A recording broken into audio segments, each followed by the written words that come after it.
All right, hey guys, tonight we're going to look at the K0 from Agilite.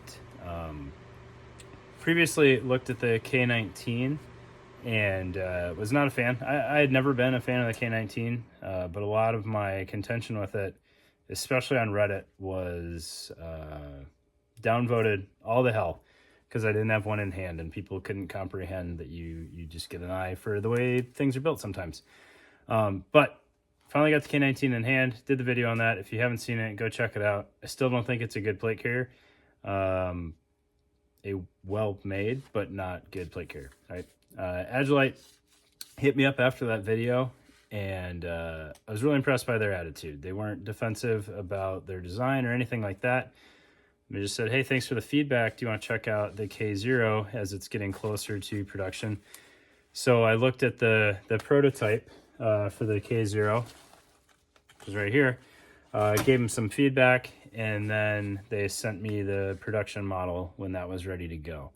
So some interesting changes on here. I'm never going to take credit for a company changing something unless they explicitly tell me that, you know, you said X and now we're doing Y.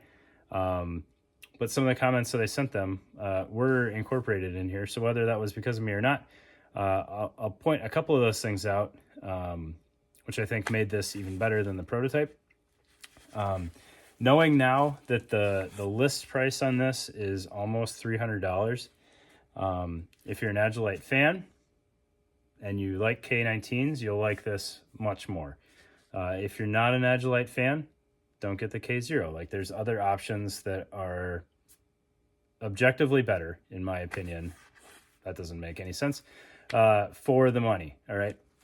It's an expensive plate carrier that does pretty good at plate carrier things. And if this is what you like, I'm not going to clown on anybody for getting a K0 like I did the K19. But enough of me rambling. Let's get it on the table and take a look at it.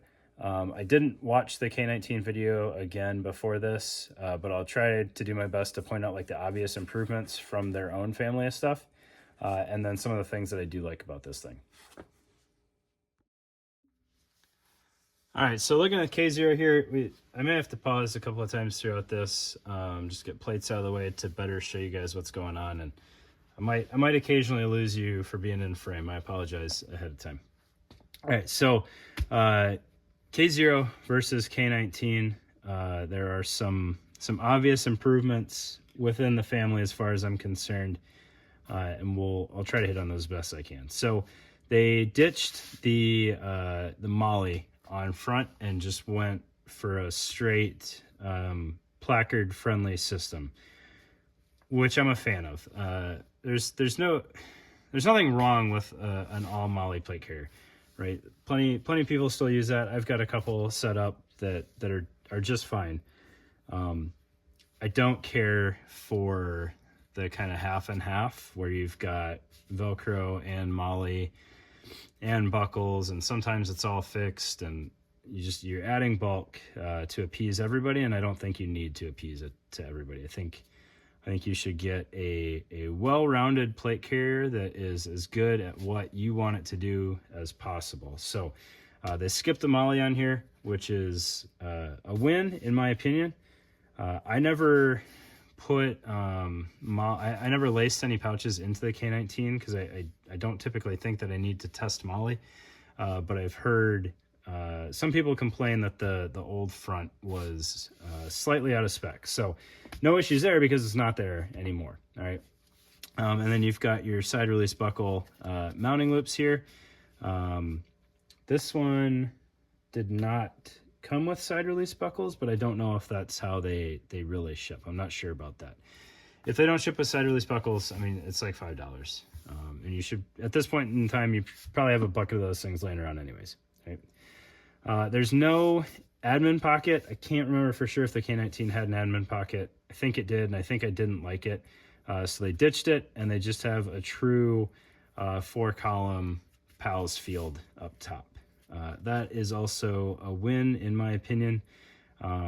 Built-in admin pockets, when they're well done, I like them. When they're not, they're a waste of space and a waste of cost. And you don't you really don't lose out on anything by not having one, right? Like you can always make up for that. It is both QD friendly or traditional Velcro attachment. And I really dig the way that they made this system work for both options.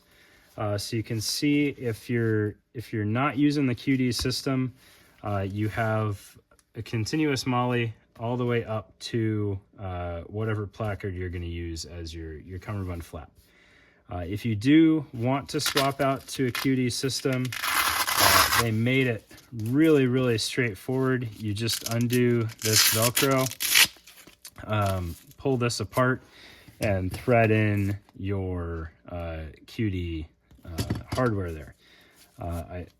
It's so easy and so obvious. There's no need to show anybody how to do that, right? And you don't lose anything, and you really don't add much bulk by having it set up that way, because then you ditch the Velcro. You've got the QD set up right here, and then QD into the plate bag. This side is a pain in the ass, but there's no way around that. Like repair buckles on fixed mount stuff like this are just hard to do. But you guys are smart, you'll figure it out.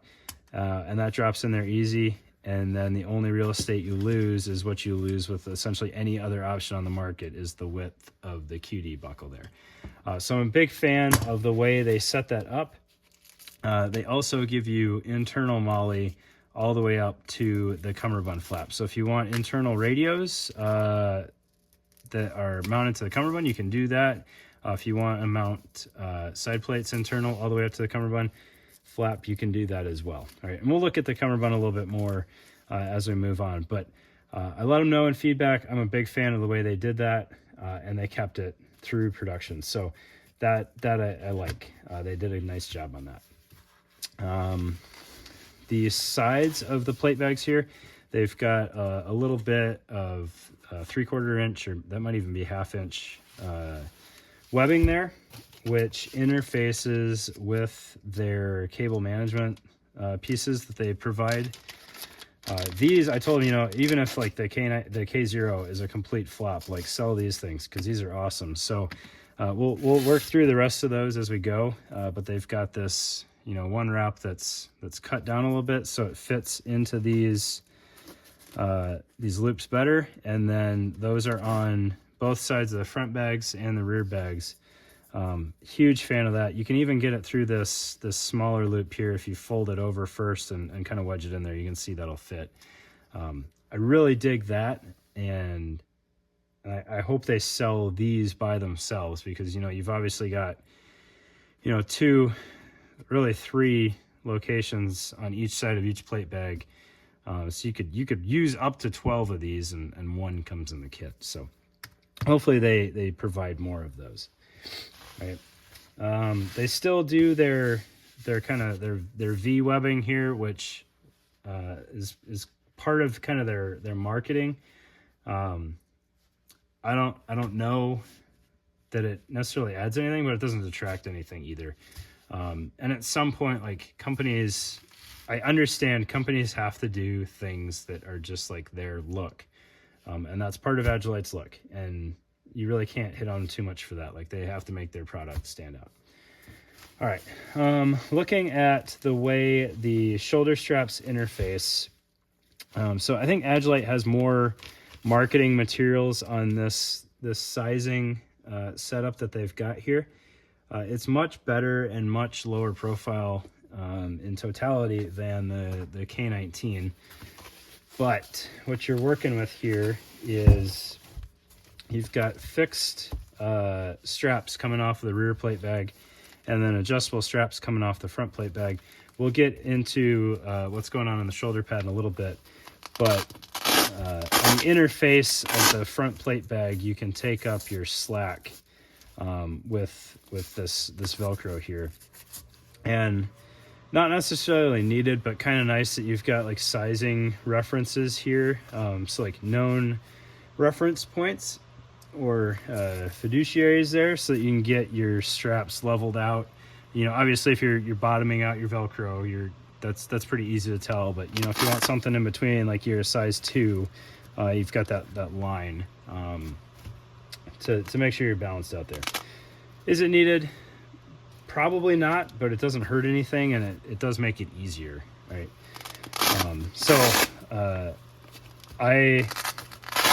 I set it up, you know, about as small as it goes, just taking out all the slack.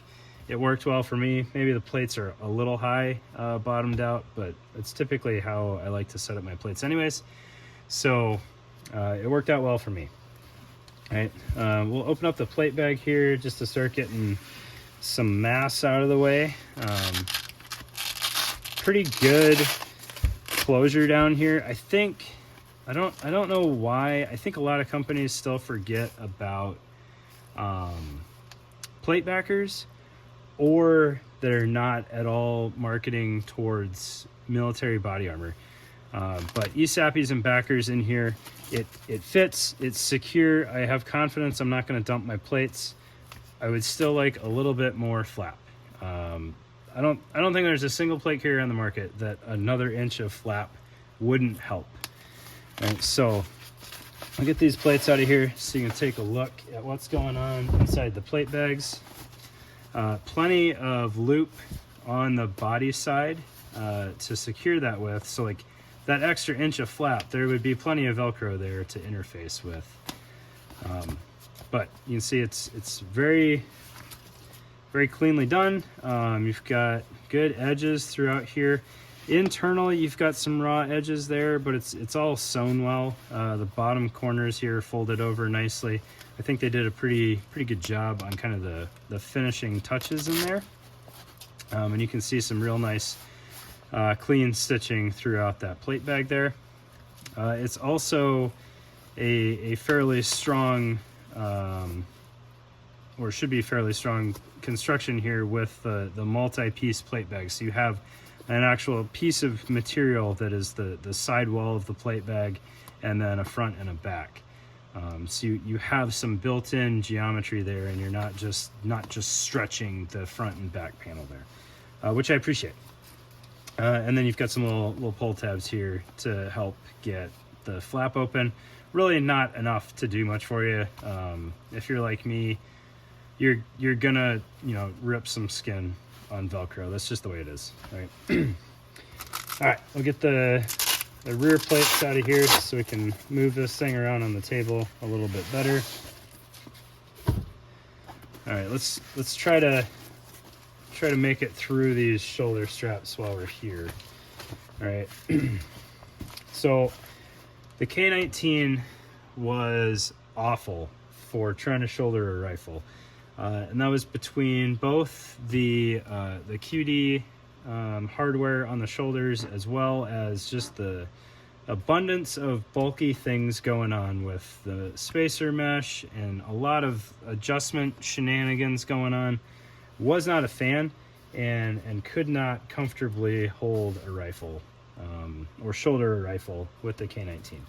This is much better.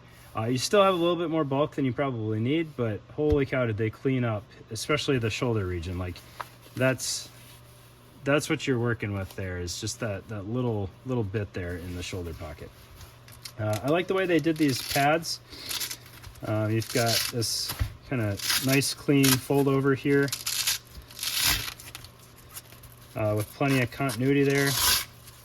And then this is where you can get some added sizing out of that front plate bag there. So you pay this out, and then you can see there's a 2 and a 3 there. So you pay out however much you need, and then you weave it back through there, and it keeps everything tucked in nicely and does a good clean job there of helping you have sizing references, as well as keeping your straps from just getting crazy. And just like on the front, you can also take up some slack in the back if you need to, or you can let out a little bit more slack so you can get your plates balanced better. That was the one big selling point I forgot. The K19, people keep giving me crap that I did something wrong, but I could not get the front and back plates level or in the correct position at the same time. This one and the prototype, when I threw it on, everything was just balanced out of the box. But you've got kind of a load lifter type setup here, so even though the straps are fixed, you can pull the plate bag up just a little bit more and make sure everything is exactly where you need it, which is nice. All right, I'm a big fan of PPE being able to fit correctly, which this absolutely fixed the issues that I had with the K19. Right. Some other cable management options that they provide. They've got a shoot. It's been a minute since I looked at this thing. They've got your fixed loop here, which is all webbing, no stretch in there, and then they've got these two elastic loops here. This one, I believe, is what they call the more like permanently mounted option. You tuck it internal in the shoulder strap there, and then you have a tab. Oh, I'm sorry. This is the hydration retainer for your Camelback tube, and then they've got kind of your more rapid drop-in cable management if you need it. Use it however you want, right? But I think they gave a nice assortment of these and give you plenty of good options, all right? And I like the different styles there. They make sense. But you feed those through these little cutouts in the shoulder straps, and it works out pretty cleanly. You can obviously run them external on your shoulders or internal. I don't know why you would want to run it internal, unless again you were trying to anchor like an in-ear comms or something like that. Maybe you want it closer to your neck so that it's not pulling out of your ear. All right. But I like the way they did these flaps. It keeps raw edges away from your neck pretty well.